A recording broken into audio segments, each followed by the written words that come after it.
Hello and greetings from sunny Portugal. Let me check, I've got some sound. And welcome to the channel, episode 20, I do believe. And there's been a little bit of a delay between this and my last one, but here I am. And here I am with COVID.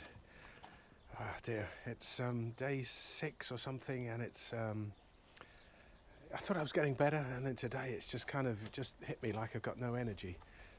But I've decided to plod on and to crack on with the boat and start on a slightly different footing. I was going to come back to these two pieces of wood that I had, because these have been up here in the sun, the blistering sun as it happens, for most of the last summer. In fact, nearly a year. And remember, I'd put the epoxy with the UV in it, and then I've put epiphanes over the top, and just to see how it starts weathering. And it has. Look, you're getting these little gaps here along those, just creeping in along the joins, but they're all coming in from the edges.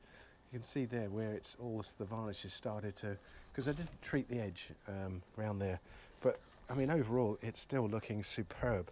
That one is a slightly thicker wood with the white wood.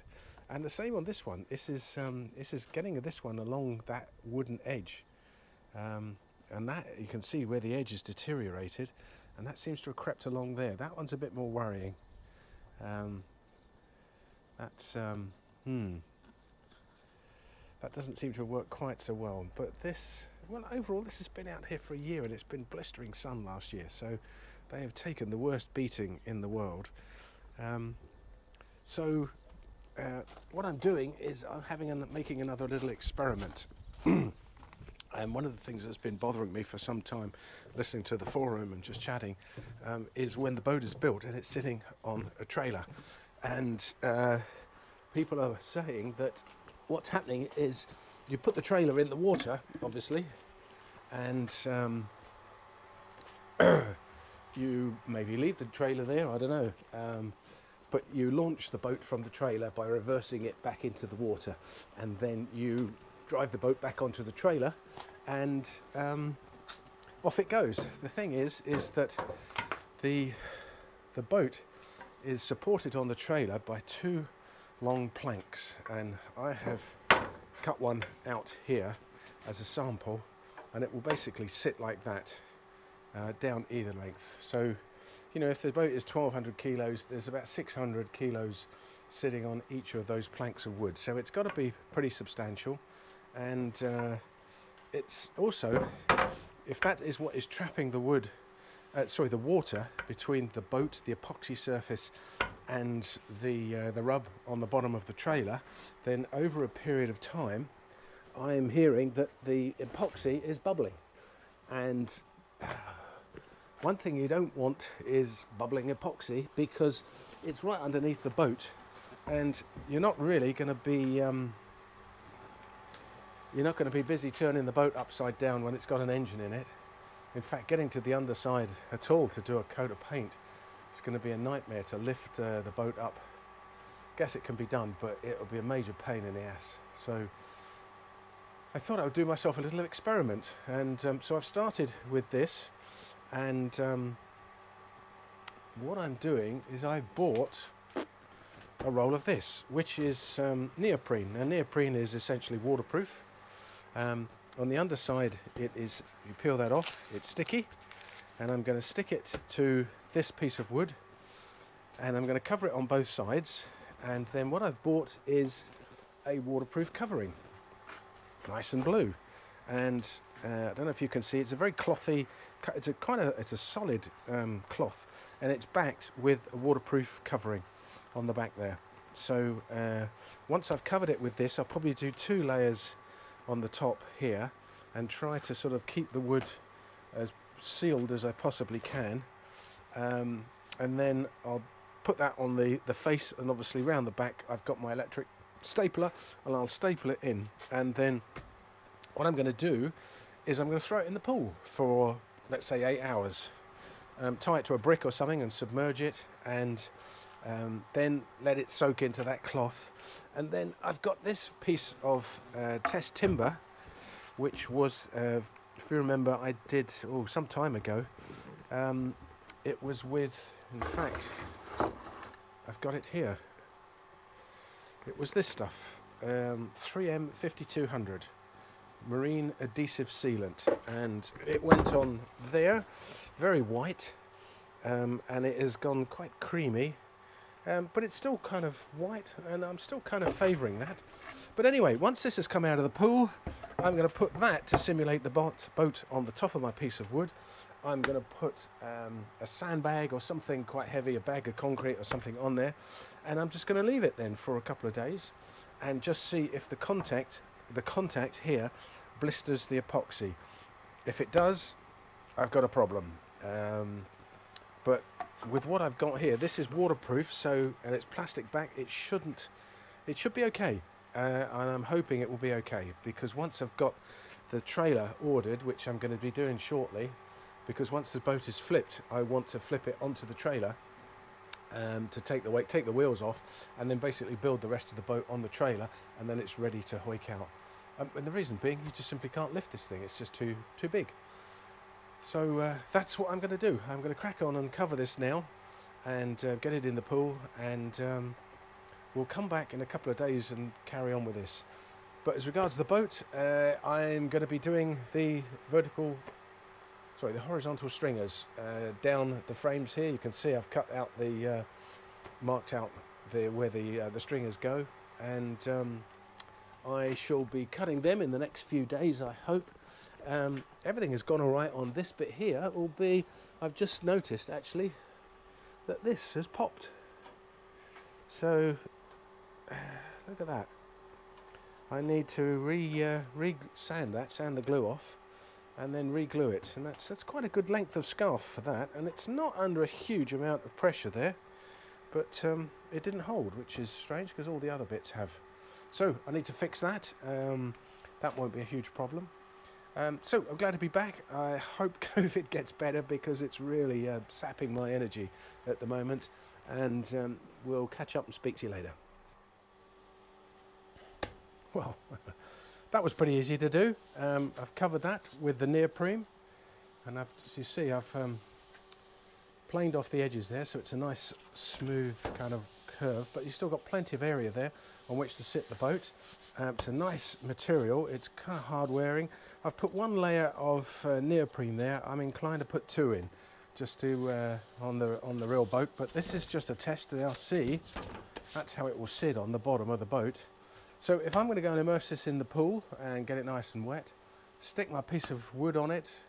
In fact, I'll probably dip the wood in the water as well, just to make sure it's wet, which would be as the boat is, and then leave it for a couple of days, and then we can see how that does. Good. I'll come back with that on this lovely day in Portugal.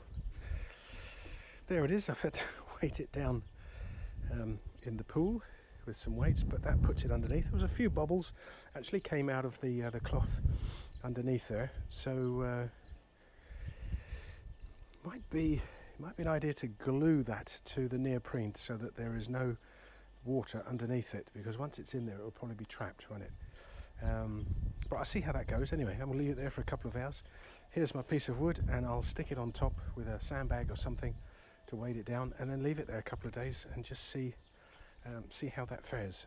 If it doesn't bubble, then we're good to go. I've got the design I need for the trip. Wow, it's been 2 weeks now that I've left my test piece here.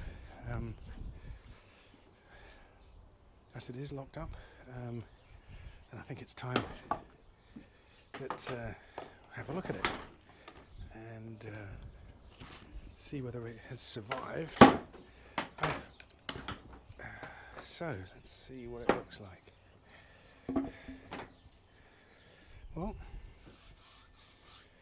I'd say pretty good. That seems to have survived without any problems. So that's rather good news. In fact, that's rather excellent news. This is, yeah, it's still a bit damp. Feels a little bit damp to touch, but that hasn't affected the epoxy at all, which means that is working, which is good news. while I'm here, here's a strange thing. I put this piece of wood covered in neoprene and I chucked it in the pool. Something like that. And the piece of plywood as well, I lobbed it in the pool, and I'll just leave them for a bit to sort each other out. And I thought, well, they'll both stay here because, like all pools, you've got, I don't know if you can see, you've got the water jets, there's 4 of them there, and they blow up against the surface. So they create a flow of water towards this end of the pool. And at this end of the pool, you've got the skimmers, which suck out bugs and all the stuff from the top. So it basically sucks all the stuff from the top of the water. Standard pool stuff. And I came back later in the day to pick them up. There was the piece of plywood down there, and this piece of wood covered in foam had disappeared. And I thought, what the hell's going on? I looked all around. I thought maybe someone's come and stolen it. Maybe the wife's having a trick. So no, no idea of a trick at all. And I was at complete loss, and I had to go and scratch my head. So eventually, up here, as you can see, there's 3 sections. What happens is that the pool has a cover, and the electric motor winds it up. There's a wall down here, and it winds it up in this section here, underwater, and you can see the cover there. In fact, it's on the electric motor, so I can just motor it out. And that piece of wood there was in here. So it had somehow floated against the current, much as it's doing now, into this gap just here, and it had turned itself through 90 degrees, which I didn't really think was possible. And that just astounded me, really, as it's doing again there, because the flow of water flows seeds, any crap on top of the water, down towards the skimmers. And yet this thing, it's not as though there's much wind, if any, today, seems to have enabled this to go up into there. It's just funny that things just don't sometimes happen as you would think they would do, and you can see it's doing it again now. And I dare say if I left it, it would drift up there and end up back in the cover section of the pool. That's weird, totally weird. So, a little follow-on. I am doing another little experiment with my test decking on this piece of wood. You may remember this piece I did some time ago, and then I laid a marine sealant in there, in amongst the strips of wood, and I varnished it, I epoxied it and varnished it. It's gone just slightly yellow. It still looks very white, but that's not the sealant.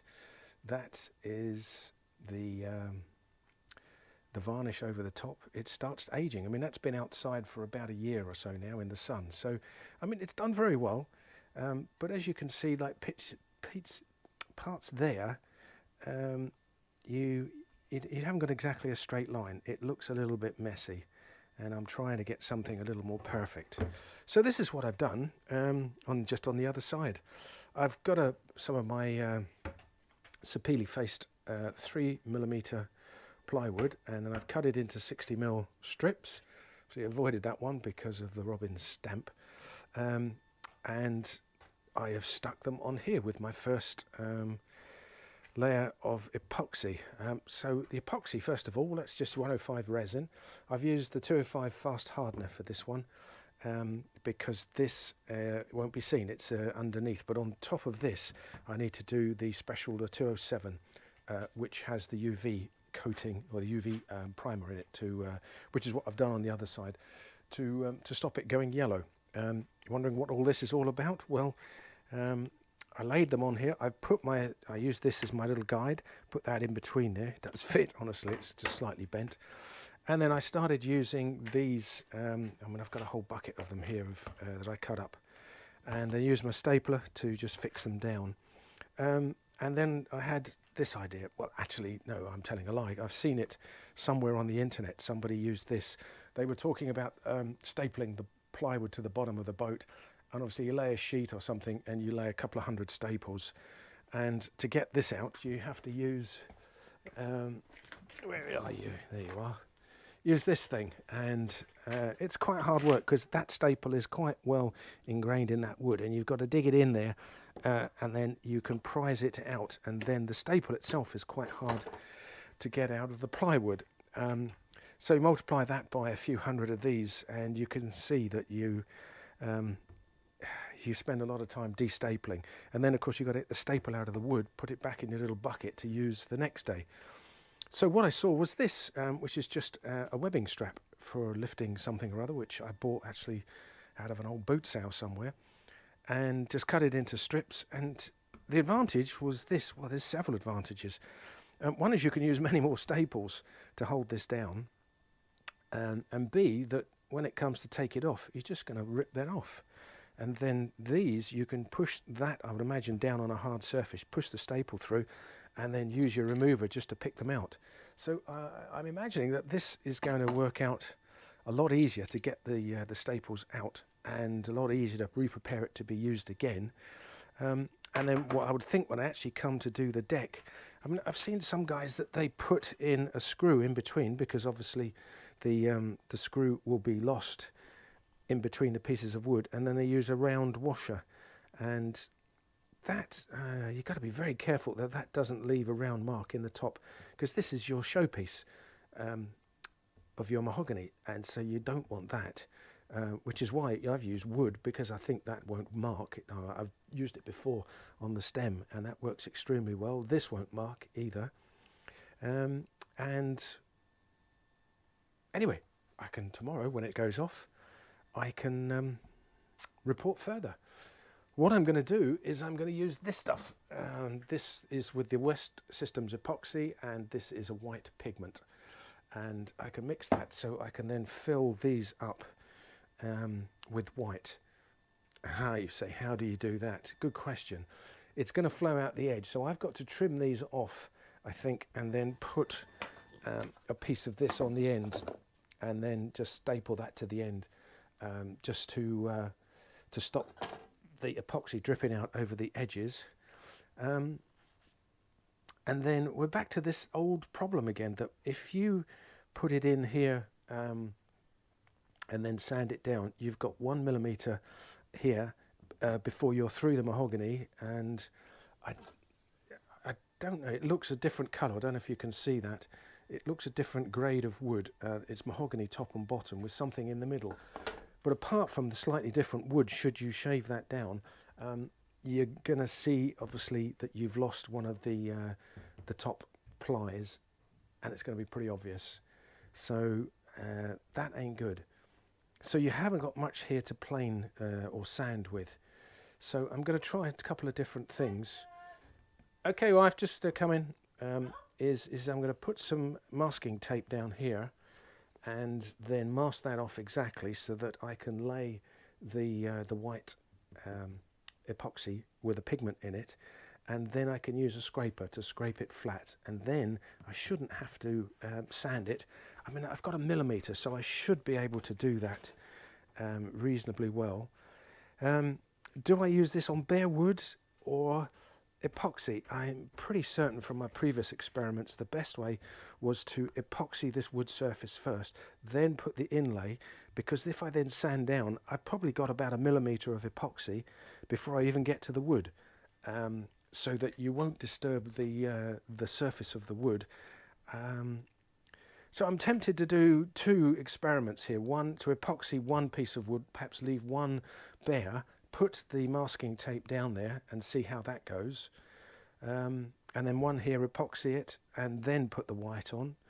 I mean, if you could just lay it flat, you don't need to put the tape on, and that actually might be a whole lot easier to do, because you've got to be pretty exact on that tape, and if it's not stuck down, you're going to get some creepage underneath the tape, which you don't want, and you're going to have to sand out until it goes flat.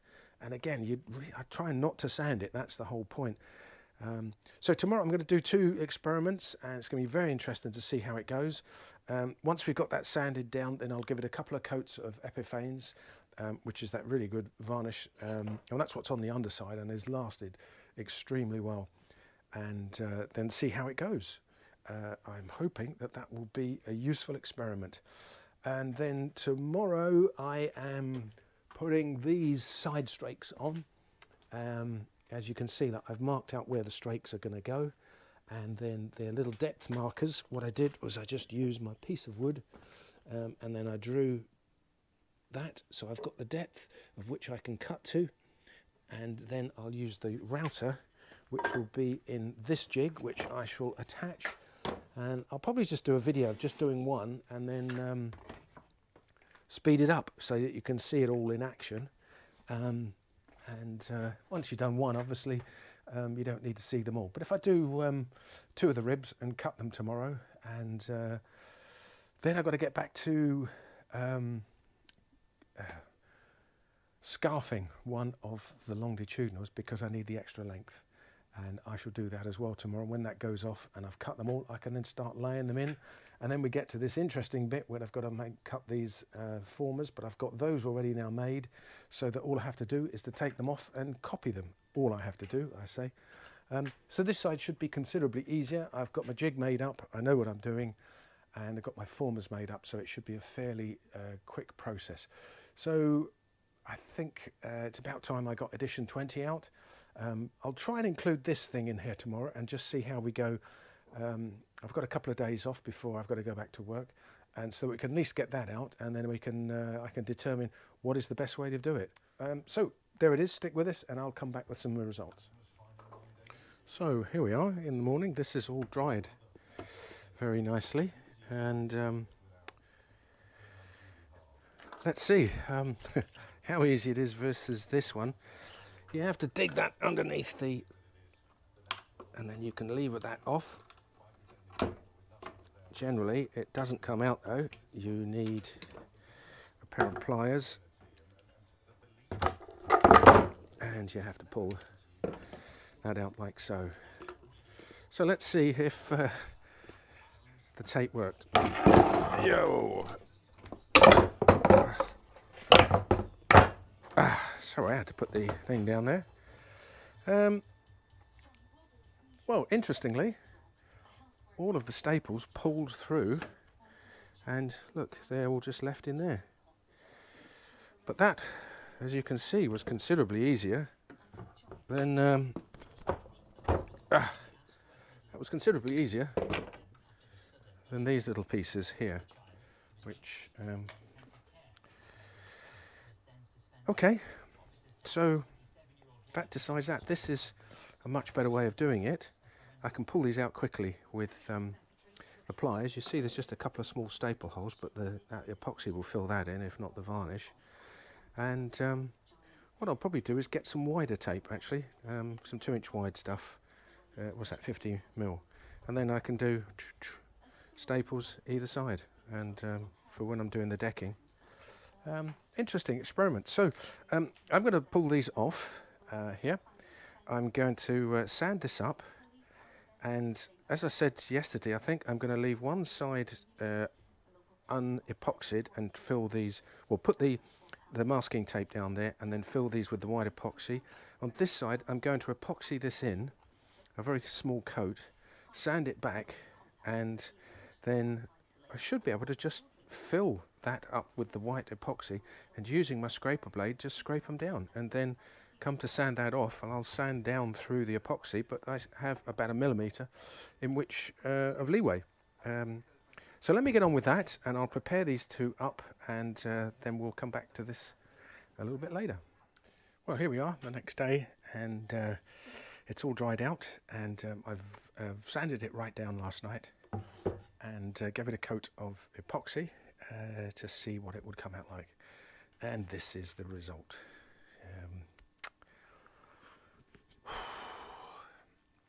This is the side with the bare wood, and it's kind of shrunken in there a little bit. These are flat out here, so this was the bit that I epoxied, laid in the epoxy stripes, and then I've sanded it back. And I don't know if it's apparent. So when I was sanding to get rid of the stuff that had spilled over the lines, I had to sand it pretty much back to the wood here. And I left just a couple of bits in there. Where you've got the wood, the first coat soaking into the grain, the white goes in there. So you've got to sand it right back to get it in there, to get it off, sorry. And a little fleck there, a little fault in the wood, and so that stayed white. And it's gone quite yellow because this epoxy hardener with the UV is yellow. It's like amber. So it started off being a bit amber. Here I've left this one. I didn't quite sand it down just to show that how it spills out there to the edges when you drag the scraper over the top of it. And this side here, I mean, look at this. I don't know if you can see that. There's like 6 little, what the hell are they? Almost like insects, bees, larvae or something in there. I don't know what the hell did that. The first one here was a little bit bitty, and I hadn't mixed up the filler, what do we call it, the colloquial or something, I don't know. And then I went back and mixed it, so I got past that problem. But as you can see, with the bare wood, how the white sinks into that wood, and you've got to sand it right down. So not epoxying before you lay these doesn't seem to be the way. But to be honest, I'm not really that impressed with the results of this either. The straightest, the best finish is without doubt the wood, getting the light white maple and banging it in there. It is yellowing for sure, and I just don't think there's anything with this varnish which has a tendency to do that to stop it going yellow. So so this has been a little bit of a waste of time. Well, but it's not. I'm going to cut this and make it into a tray. It'll be a very nice tray. Well, I'll probably use that side. That was the old one. But I'll probably go back to the wood, and then if I pre-cut the wood, lay it when I'm gluing these together, I can use that to size it exactly, and then just bang it in with a bit of glue, and Bob's your uncle. Okay, well, I've kind of prattled on enough on this one. It ended up as being a bit of an experimental session on this. I'm going to cut the side stringers in now, and I'll put that out in another video, but I think it's long enough now. It's been a couple of months, I think, since I've pushed one out, so it's about time, and then I've got to go to work tomorrow. So I'll end this video, and thank you very much for watching. Thank you for your comments, and those of you that were going, where the hell are you? We did at least get planning permission for our house. That's the good news, our new house. It's taken just over a year because Portugal and paperwork go together, it seems. The bureaucracy is one of those things we have to put up with. So we will start building, but when is anybody's guess? I would imagine late this year. So maybe by this time next year I'll have another garage, by which time this will be as far as I can go. Still got a lot of wood to shave off here to do the fairing, so that's going to take some time to do, but I'm looking forward to that, as that's going to be very satisfying to get it right. Anyway, thanks for watching, thanks for subscribing. Comments always appreciated, as your inputs on how to do things, and particularly on that, see what you think of that lot. But I'm not totally impressed, not enough to do it again anyway. And I'll crack on next week with episode 21, which will be doing the other side. Cheers, man.